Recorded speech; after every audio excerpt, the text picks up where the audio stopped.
France में चल रही G7 शिखर सम्मेलन के दौरान अमेरिकी राष्ट्रपति ट्रंप के बयान ने एक बार फिर वैश्विक कूटनीति में हलचल पैदा कर दी। ईरान के साथ संभावित समझौते को लेकर पहले नरम रुख के संकेत देने के बाद ट्रंप ने अचानक सख्त रुख अपनाते हुए कहा है कि अभी किसी भी तरह की डील पूरी तरह फाइनल नहीं हुई है। ट्रंप के इस बयान के बाद अंतर्राष्ट्रीय मंच पर तनाव की स्थिति पूरी तरह बढ़ गई है।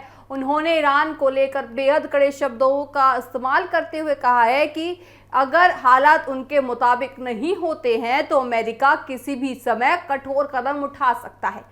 उनके बयान को सीधे तौर पर सैन्य कार्रवाई की चेतावनी के रूप में देखा जा रहा है, जिससे वैश्विक समुदाय में चिंता बढ़ गई है। गौर करने वाली बात दर्शकों ये है कि कुछ दिन पहले ही ईरान और अमेरिका के बीच एक संभावित समझौते के एक संभावना जगी थी, जिससे ये उम्मीद जगाई गई थी कि दोनों देशों के बीच जो तनाव है वो अब कम हो गया है। लेकिन G7 मंच पर ट्रंप के नए बयान ने इस पूरे प्रक्रिया पर सवाल खड़े कर दिए हैं। ट्रंप ने अपने संबोधन में ये भी संकेत दिए हैं कि अमेरिका अपनी शर्तों से कोई समझौता नहीं करेगा और ईरान को अपनी नीतियों में बदलाव करना होगा। उनके बयान को अंतर्राष्ट्रीय राजनीति में एक सख्त संदेश के तौर पर देखा जा रहा है। इस पूरे घटनाक्रम के बाद एक बार फिर ईरान और अमेरिका के बीच तनाव बढ़ने की आशंका जत गई है। आपको बताएं कि विशेषज्ञों का मानना है कि इस तरह के बयान न केवल कूटनीतिक रिश्तों को प्रभावित करते हैं बल्कि पहले से संवेदनशील पश्चिमी एशिया की स्थिति को और